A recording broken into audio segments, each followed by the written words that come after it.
Jai Hind everyone. Welcome to the first recorded session of Sankalp Interview Guidance Program batch. I am Shreys Kadam, All India rank 54 in UPSC CAPF Assistant Commandant 2024 exam. I had secured 119 marks out of 150 in the personality test conducted last year. So previously I have uploaded a video wherein I have explained you the significance of the personality test, how personality test, the marks scored in personality test will help you climb the ladder of ranks in your final merit list. Today, as promised, I am going to bring you one DAF analysis session कि DAF को analyze कैसे करना है. In this entire video, this particular video might get a bit long because I'm going to explain you line by line how to analyze your DAF. Recently, a candidate had come visited the offline center. I explained him the DAF. But ये जो DAF है, इसमें मैं आपको हर एक चीज बताऊंगा line by line कि आपको DAF एनालिसिस करना है, मतलब एग्जैक्टली करना क्या है. ठीक है. So I have taken a DAF of a candidate, कुछ इंपॉर्टेंट डिटेल्स को मैंने वहां पर उसको ब्लर किया है and then I am going to explain you कि इसको कैसे एनालाइज करना है. Alright, so let us start one by one. सबसे पहले if you see this is your DAF of 2025. Now 2025 का DAF is slightly different than the DAF of 2024. सो सबसे पहले you have to, now whatever I am telling you, first of all you have to interview के लिए सबसे पहले make a separate notebook. Make a separate notebook of 100 or 200 pages and your all details of your entire interview should come in that. ठीक है. Your interview most likely will start from mid of March, so you have roughly 90 days in hand, so make best use of those 90 days. First of all, there are certain things which all of you have to prepare irrespective of your DAF. Now what are those things? First of all, the DAF starts with Union Public Service Commission, so you have to first of all gather some basic information about Union Public Service Commission, that is UPSC. You have to read articles 315 to 322.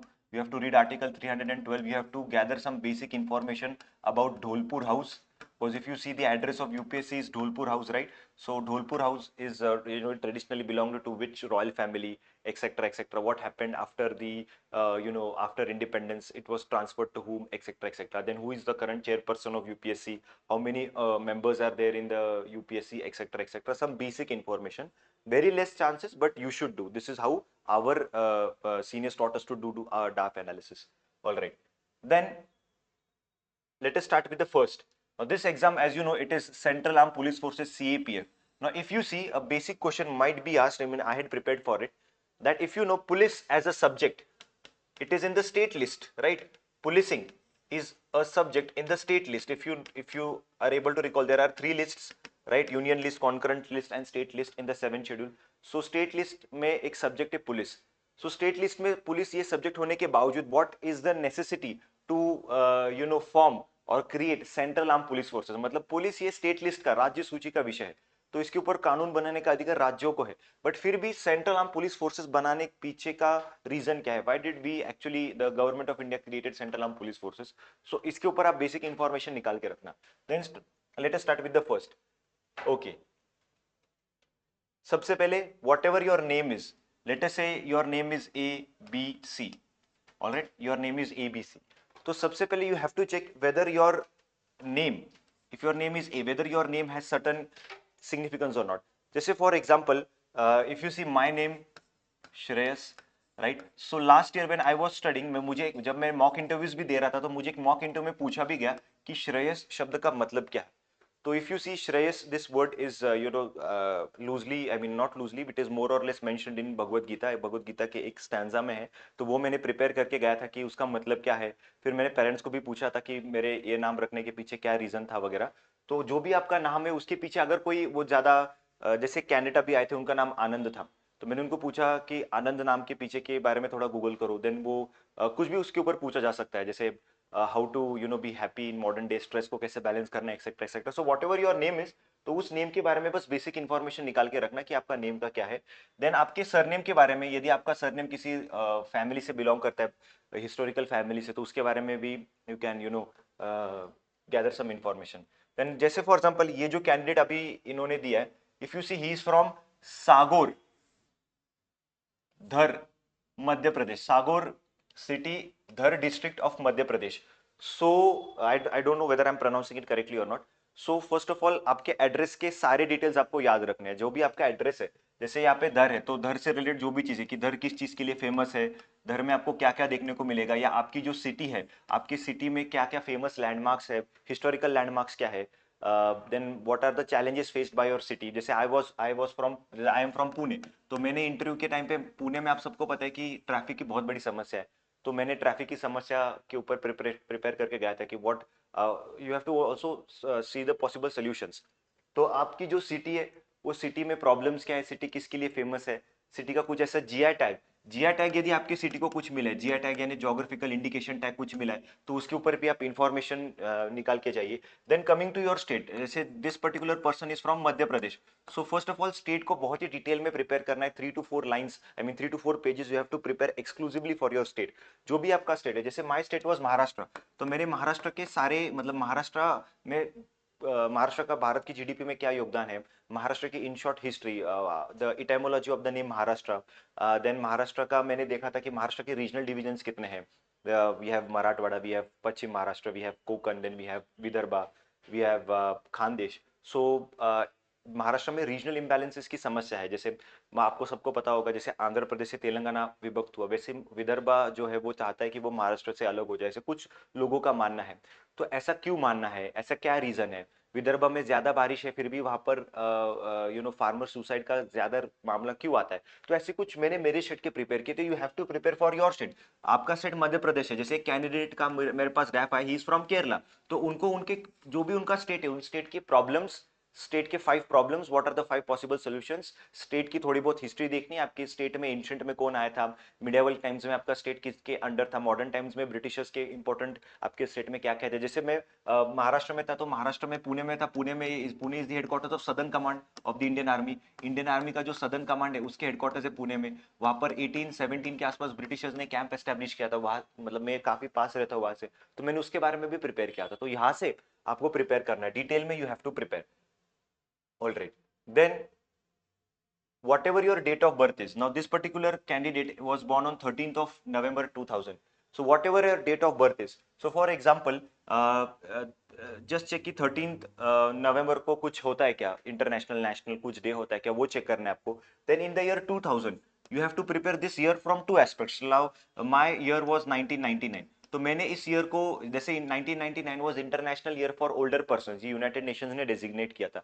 India में 1999 में क्या चीजें हुई थी, जैसे India में आप सबको पता होगा कारगिल का उस समय कॉन्फ्लिक्ट हुई थी, देन उसके बाद IC-814 हाईजैक हुआ था। मतलब आपको ये स्टडी करना है कि आपका जो डेट ऑफ बर्थ है या ईयर ऑफ बर्थ है, उसमें यू हैव टू चेक कि what major events happened in world and what major events unfolded in India. और अगर आप डिटेल में कर सकते हो तो आपका जो भी स्टेट है, एमपी हो, महाराष्ट्र हो, वो भी करना है। आई रिमेंबर मैंने एक पूरा पेज ऐसा किया था, ये पूरा पेज लिखा था, यहाँ पर मैंने लिखा था 1999, यहाँ पर वर्ल्ड के इवेंट्स लिखे थे मैंने कि वर्ल्ड में मेजरली क्या हुआ था, एंड 1999 में पीछे मैंने यहाँ पे लिखा था इंडिया, इंडिया में क्या हुआ था। So you similarly you have to prepare. They might ask now what one important thing which I noticed, that this year they have not provided the summary sheet in the DAP. Right? Last year in the DAP they had a summary sheet. So there is possibility that your entire DAP would be shared among all the members of the panel. All right. Okay. Then common thing, citizenship and nationality. You have to study the basic difference between citizenship and nationality. What is citizenship? Nationality में मतलब राष्ट्रीयत्व और नागरिकत्व, इन दोनों में क्या अंतर है? What are the 5 ways of getting the citizenship of India, etc., etc. All right. Then next thing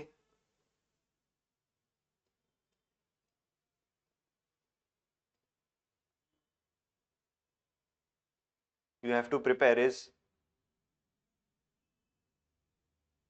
all right. Now if you see, this is your educational qualification, right? So whatever you have scored, now for example, कोई अभी ये इस particular school से कभी, latest से आपके school या college का जो भी नाम है, लेटेस्ट से आपके कॉलेज के नाम में लेटेस्ट से आता है Mahatma Gandhi,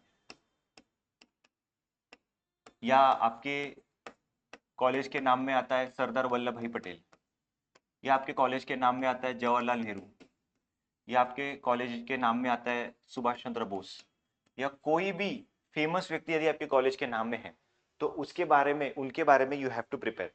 right? So whatever famous person's name your college is named after, you have to prepare a bit. If they are related to Indian history, then you have to prepare in detail. All right, so ये पूछा जा सकता है। Then आप इनकी graduation जो humanities में है, जैसे किसी की ग्रेजुएशन इंजीनियरिंग में हो सकती है, जैसे मेरी इंजीनियरिंग में थी। अभी एक कैंडिडेट आए थे, उनकी फार्मेसी में थी, तो फार्मेसी, या फिर किसी का मैनेजमेंट स्टडीज हो सकता है, तो उसके बारे में आपको पूछा जा सकता है। So you have to prepare a lot about it. Then देखो यहाँ पर उनके सब्जेक्ट्स है tourism, foundation courses, economics, history, बहुत पूछा जा सकता है।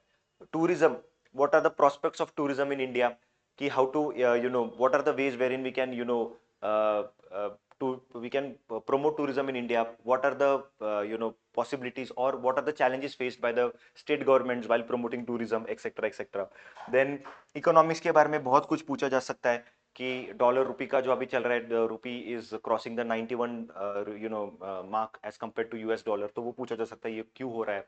Some basic concepts of macroeconomics can be asked. Then history के बारे में बहुत कुछ पूछा जा सकता है। हिस्ट्री तो बहुत कुछ पूछना जैसा है। आईपीएस एकेडमी, अगर if this IPS is related to Indian police service, उसके बारे में पूछा जा सकता है।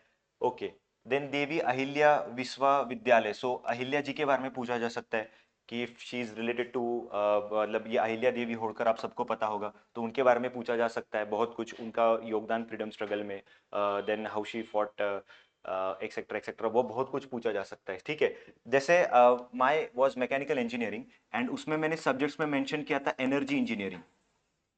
I had mention energy engineering, तो मैंने उसके ऊपर काफी एक्सटेंसिवली प्रिपेयर किया था। बिकॉज एनर्जी इंजीनियरिंग में आप सबको पता है सोलर एनर्जी आता है, आप विंड एनर्जी आता है, वहां पे न्यूक्लियर एनर्जी आता है। तो मैंने ये सारे एनर्जी जो जो सब टाइप है, इसमें इंडिया में ये कितना परसेंट है, कितना गीगावाट है, ये सब कुछ मैंने डिटेल में प्रिपेयर करके गया था, बिकॉज कुछ भी पूछा जा सकता है, कुछ भी, right? So you have to be prepared if your graduation is a technical subject. अभी ये देखो, इनकी ग्रेजुएशन 2021 में हुई है, अब ये इंटरव्यू देने जाएंगे कब? 2026 में इंटरव्यू देने जाएंगे।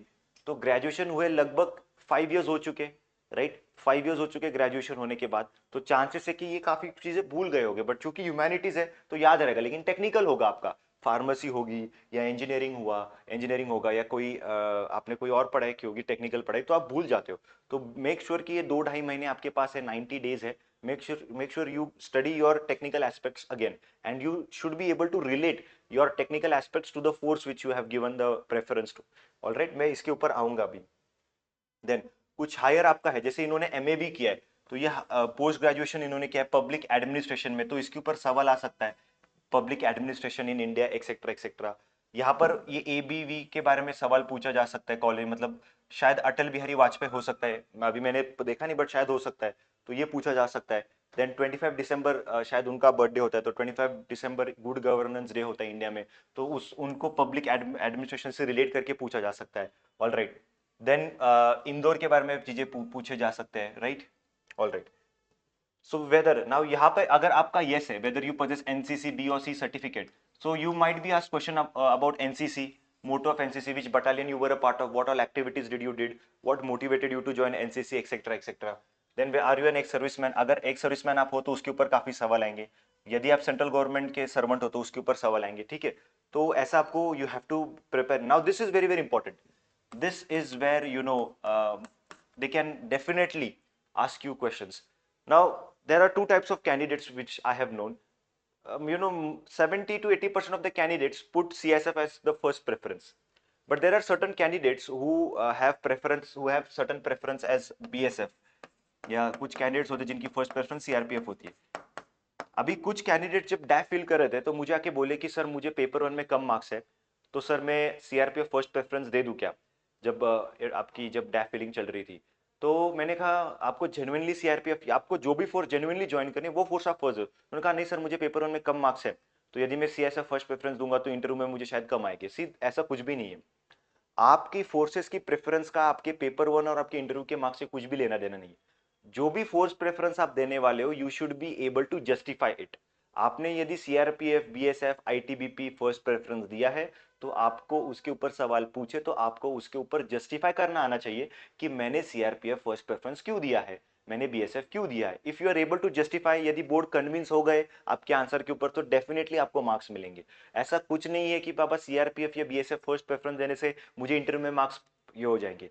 ठीक है, ऐसा कुछ नहीं, I had CSF as my first preference and I have 119 marks in the interview, ऐसा कुछ भी नहीं है। तो whatever your first preference is, जैसे इनका first preference is CSF, second is इनका Sashastra Seema Bal, third is ITBP, इनका फोर्थ BSF है और इनका फिफ्थ CRPF है। तो आपको ऐसे सवाल आते हैं कि why you have placed CRPF as the fifth preference या लास्ट प्रेफरेंस। वो आपके यहाँ पर जो बोर्ड है, जो पैनल है, वो पैनल को पता है कि बाबा CSF फर्स्ट क्यों दिया जाता है, बच्चे नॉर्मली बच्चे BSF या CRPF को लास्ट क्यों देते हैं, but they want to know your honest opinion. And if I have to answer you in short, अभी मैं डिटेल में बाद में बताऊंगा बिकॉज इसके ऊपर हम लोग अलग से वीडियो बनाने वाले, but in short if I have to tell you, honesty matters a lot. An important quality is honesty, so you have to be honest. Whatever reason you have given behind your preferences, you have to be open and honest about it. All right, okay. Then were you ever employed? अभी यहाँ पर कोई candidate यदि employed है तो आप उसको yes करना है, जो अगर आपने यस किया हो तो आपके एम्प्लॉयमेंट के ऊपर, जैसे I was employed, so maximum part of my interview went on my employment. I was employed, so they asked me questions about my employment, how my employment contributed, the place I was working, the place I was working, उसके बारे में उन्होंने question पूछा, जिस area का address है उनके बारे में उन्होंने क्वेश्चन पूछा। देन मैं जिस क्षेत्र में काम कर रहा हूँ, क्षेत्र का भारत की GDP में कितना योगदान है। देन मैं एजुकेशन में काम कर रहा था, तो नेशनल एजुकेशन पॉलिसी के बारे में मुझे पूछा गया। उन्होंने मुझे बताया कि आप यदि एक दिन PM बन जाते हो तो आप किस पर्टिकुलर समस्या में सबसे ज़्यादा अटेंशन आप फोकस करोगे। ऐसे क्वेश्चंस उन्होंने मुझे पूछे थे। तो यदि आप एम्प्लॉयड हो तो आपका मैक्सिमम इंटरव्यू आपके एम्प्लॉयमेंट पे ही जाने वाला है। जैसे कैंडिडेट एम्प्लॉयड है टीचिंग में, अभी कैंडिडेट का मैं जो टैब देख रहा था, is employed in teaching, biology पढ़ाते हैं, तो उनका मैक्सिमम इंटरव्यू उसमें ही जाने वाला है। ठीक है, तो ये आप देखो, यदि आप एम्प्लॉयड है तो उसके बारे में, यदि आप एम्प्लॉयड नहीं है तो आप जस्ट देखो कि अब यदि आपका ग्रेजुएशन 2021 में हुआ है, आप 2025 इंटरव्यू के लिए आ रहे हो, so they will ask you what were you doing since last 4 और 5 years। तो आपके पास जवाब होना चाहिए कि भाई पिछले 4 साल या पिछले 5 साल में ये चीजें कर रहा था या कर रही थी। You should be able to justify. अभी जैसे ये कैंडिडेट ने सिविल सर्विसेज के एग्जाम भी दिए हैं, बट शायद ये इंटरव्यू तक नहीं गए, हो सकता है प्री में क्वालिफाई, हो सकता है मेंस क्वालिफाई। यहाँ पे वो सवाल पूछेंगे कि what was the reasons, did you identify the reason for your failure, what were the reasons, then what was your optional. So public administration शायद ऑप्शन हो सकता है, तो उसके बारे में क्वेश्चन पूछा जा सकता है कि भाई पब्लिक एडमिनिस्ट्रेशन के बारे में बताओ। आंथ्रो हो सकता है, सोशियोलॉजी, कुछ भी ऑप्शनल हो, तो इन जनरल ऑप्शन के ऊपर 2-3 सवाल वो पूछेंगे आपको। So make sure you prepare on that as well. Then nationality, sorry, father's profession agriculture, तो फादर्स के प्रोफेशन के ऊपर पूछा जा सकता है। जैसे my father was in police, is in police, so मुझे पुलिसिंग के ऊपर मैं प्रिपेयर करके गया था। तो अभी यहाँ पे फादर्स प्रोफेशन एग्रीकल्चर है, तो एग्रीकल्चर स्टेट लिस्ट में है, तो एग्रीकल्चर का contribution to India GDP, problems faced by agriculture, तो एग्रीकल्चर क्या क्या प्रॉब्लम फेस करता है इंडिया में, आपके हिसाब से क्या क्या है, what are the ways to supplement farmers income. Then they will ask you your take on government schemes, what are the government schemes जहाँ पर हम लोग फार्मर्स की इनकम को सप्लाई करने, मतलब सप्लीमेंट करने की कोशिश कर रहे हैं। देन डायरेक्ट बेनिफिट ट्रांसफर के बारे में भी पूछा जा सकता है, एक्सेट्रा एक्सेट्रा। ऑलराइट, देन ये आपके, आप देख लेना कि आपके पेरेंट्स का जो है, आपके पेरेंट्स का जो प्रोफेशन है वो क्या है, उसके हिसाब से you will have to prepare. And don't worry, ये तो मैंने एक मॉक डैफ एनालिसिस कर रहा हूँ रैंडम कैंडिडेट का, बट इन द संकल्प बैच हर एक बच्चे का इंडिविजुअल डैफ एनालिसिस हो रहा है। इंडिविजुअली उसको क्वेश्चंस मिल रहे कि भाई आपको ये क्वेश्चंस के ऊपर प्रिपेयर करना है। मेरी एक्सपर्टीज के मुताबिक जितना मुझे अनुभव है, मैं उसमें जो है वो वहां पर उनको बता रहा हूँ। Then mother tongue Hindi, mother tongue, then इसके ऊपर थोड़ा इन जनरल प्रिपेयर करके जाओ। वो लैंग्वेज फॉर्मूला NEPK में आपको पता है कि certain states are opposing the imposition of Hindi, तो उसके बारे में थोड़ा प्रिपेयर करके जाना। देन क्वाली, अभी देखो यहाँ पे इसके ऊपर काफी ज्यादा सवाल आते हैं। मुझे तो दूसरा तीसरा ही सवाल था जब मैं इंटरव्यू के लिए गया था, अबाउट माई अचीवमेंट्स। मैं बताऊंगा वो बाद में किसी वीडियो में कि बट वो क्वेश्चन को कैसे स्मार्टली टैकल करना है, tell you. Prizes, medal, scholarship etcetera that you have been awarded, qualified UGC NET twice. तो अभी आपको पता है कि the government has tabled a bill in the parliament, higher education के संदर्भ में एक बिल है जहां पर UGC, AICT और टीचर्स का शायद NCT, इन तीनों को अभी कंबाइन करके एक यूनिफॉर्म बोर्ड बनाने वाले हैं। तो उसके बारे में पूछा जा सकता है, UGC के बारे में इन शॉर्ट पूछा जा सकता है। 1953 में बना एज यूनिवर्सिटी ग्रांट्स कमिटी, 1956 में उसको स्टैट्यूटरी स्टेटस मिला, एंड अब उसके बाद वो बने यूनिवर्सिटी ग्रांट्स कमीशन, पहले कमिटी था, फिर कमीशन हुआ। आप सबको पता है कि डॉक्टर एस राधाकृष्णन जी की जो कमिटी थी, उस कमिटी के रिकमेंडेशन के बाद यूजीसी बना है, तो उसके बारे में पूछा जा सकता है। अभी चूंकि उन्होंने नेट क्वालिफाई किया तो उसके ऊपर भी आएगा सवाल कि टीचिंग के संदर्भ में काफी क्वेश्चन आ सकता है। स्पोर्ट्स अचीवमेंट नहीं है तो उसके बारे में जो है वो सवाल नहीं इनको आएगा स्पोर्ट्स अचीवमेंट के बारे में। Then do you have any sports achievement, नहीं, तो इधर भी सवाल आने के चांसेस नहीं है। Then if you see position of distinct leadership held in school और college, class monitor thrice and school head boy once in 10th class. हाँ, स्कूल हेड बॉय तो एक ही बार बनने का मौका मिलता है, 2-3 बार तो नहीं मिलता है। सो इसके बारे में पूछा जा सकता है, मतलब ये तो क्लास मॉनिटर कुछ ज्यादा बड़ी अचीवमेंट है नहीं। Head boy, as an head boy what all task did you do, what were the challenges faced by you, क्या एक्सपीरियंस आपको मिला, एक्सेट्रा एक्सेट्रा पूछा जा सकता है। हॉबीज में बैडमिंटन एंड ट्रैवलिंग, अभी बैडमिंटन के बारे में एक्सटेंसिवली प्रिपेयर करना पड़ेगा। चेस हो, क्रिकेट हो, जो भी आपने मेंशन किया है, जस्ट प्रिपेयर कि इंडिया उधर अभी उस पर्टिकुलर स्पोर्ट्स में कहाँ पर है। जैसे लेटेस्ट से कबड्डी है, तो कबड्डी में आप सबको पता है कि इंडिया में कबड्डी की पॉपुलैरिटी 2015-16 के बाद बढ़ी जब प्रो कबड्डी लीग आया। तो वैसे बैडमिंटन का कौन सा लीग है क्या? बैडमिंटन में इंडिया के जो फेमस प्लेयर्स हैं जैसे पीवी सिंधु जी है या साइना नेहवाल जी है, या पुराने ज़माने में प्रकाश पादुकोण सर थे, या फिर अभी लक्ष्य सेन है, ऐसे उनके बारे में पूछा जा सकता है कि बाबा उनके अचीवमेंट्स क्या है, फिलहाल वो क्या किस किस लेवल पे गए, ओवरऑल इंडिया का क्या स्टेटस है, एक्सेट्रा एक्सेट्रा। फेमस कप्स पूछे जा सकते हैं बैडमिंटन के बारे में। मुझे लगता है शायद थॉमस कप वगैरह etcetera is related to badminton. Travelling digitally and physically, अभी ये देखो थोड़ा सा ये कुछ एक्स्ट्रॉर्डिनरी चीज उन्होंने डालने की कोशिश की, ट्रैवलिंग डिजिटली एंड फिजिकली। अब digital travelling I think so vlogs वगैरह कुछ हो सकता है वगैरह, तो उसके बारे में पूछा था because this is something which demands attention. जैसे मेरा एक दोस्त था लास्ट ईयर, उसने डाला था versatile sports player, and he had जो यूपीएससी के जो बोर्ड आया था उनको प्रेसिडेंट ने ही सवाल पूछा बोर्ड के कि वर्सटाइल स्पोर्ट्स प्लेयर, मतलब ये जो लाइन है ना वर्सटाइल स्पोर्ट्स प्लेयर, ये लाइन सजेस्ट करती है कि यू आपने काफी ओवर कॉन्फिडेंट। और जो मेरा दोस्त था उसको इंटरव्यू में मार्क्स भी कम आए, he got 84 marks in the interview. तो ये जो लाइन है ना, कुछ ऐसी लाइन जो आप एक्स्ट्राऑर्डिनरी दिखाने की कोशिश करते हो, यदि आप उसको जस्टिफाई नहीं कर सके तो वो आपके अगेंस्ट भी जाती है। तो अगर आपने ट्रैवलिंग डिजिटली फिजिकली लिखा है तो आपको उसको अच्छे से एक्सप्लेन करते आना चाहिए, बिकॉज ये अटेंशन जरूर ग्रैब करेगा। सोशल वर्क, सोशल वर्क में पूछा जाएगा what all social work did you undertake, क्या क्या सोशल वर्क आपने किया, किस एनजीओ के साथ आप जुड़े थे, क्या क्या आपने किया वगैरह वगैरह, वो जरूर पूछा जाएगा। एंड कुकिंग, कुकिंग में जैसे कुकिंग में पूछा जा सकता है कि कौन सी डिशेस आप बना सकते हो। जैसे 2023 के भी कुछ कैंडिडेट्स हैं मेरे जान पहचान में जो अभी ट्रेनिंग में हैं, उनको भी कुकिंग के ऊपर सवाल पूछे थे, उन्होंने भी डैफ में लिखा था, तो कुकिंग के ऊपर डेफिनेटली सवाल पूछा जाएगा।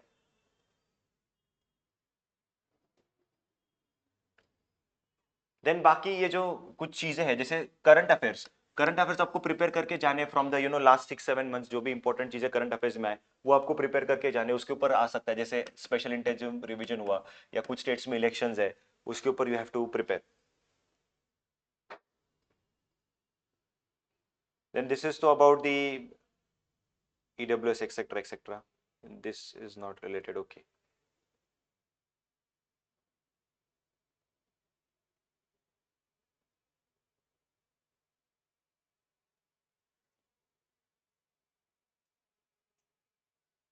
Undertaking, so if you see, ये ओवरऑल वो कैंडिडेट का डैफ था 12 पेजेस का, 12 पेजेस का डैफ है ये। If you see 12 pages DAF, and in this DAF if you see मैंने सारे पेजेस का आपको एनालिसिस बता दिया कि किस किस लेवल के क्वेश्चंस पूछे जा सकते हैं। एंड लास्ट ईयर जैसे मैंने आपको बताया, last year we had summary sheet also for the DAF, this year we don't have summary sheet. Last year तक कैसे होता था कि सेंटर में यहाँ पे प्रेसिडेंट बैठते थे बोर्ड के, एंड बाकी मेंबर्स यहाँ पर बैठे थे, तो first member, second member, third member, तो मेंबर्स के पास आपकी समरी शीट होती थी।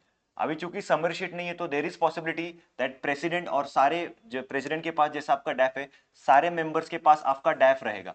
तो यदि सारे मेंबर्स के पास आपका डैफ रहेगा तो हर एक मेंबर आपको डैफ के किसी भी पेज से क्वेश्चन पूछ सकते हैं, तो you have to prepare your DAF accordingly. So ठीक है, we will meet again in the next lecture. In this lecture I have got a mock DAF for you and analyse that particular DAF for you. Next lecture में हम लोग देखेंगे कुछ और dos and don'ts for interview. Till then study hard for interview. Remember, Dholpur house तक पहुंचना बहुत बड़ी अचीवमेंट है। मेक श्योर कि ये जो अचीवमेंट आपने किए इसको आप अच्छे से उसका उसका उपयोग करें। थैंक यू, जय हिंद।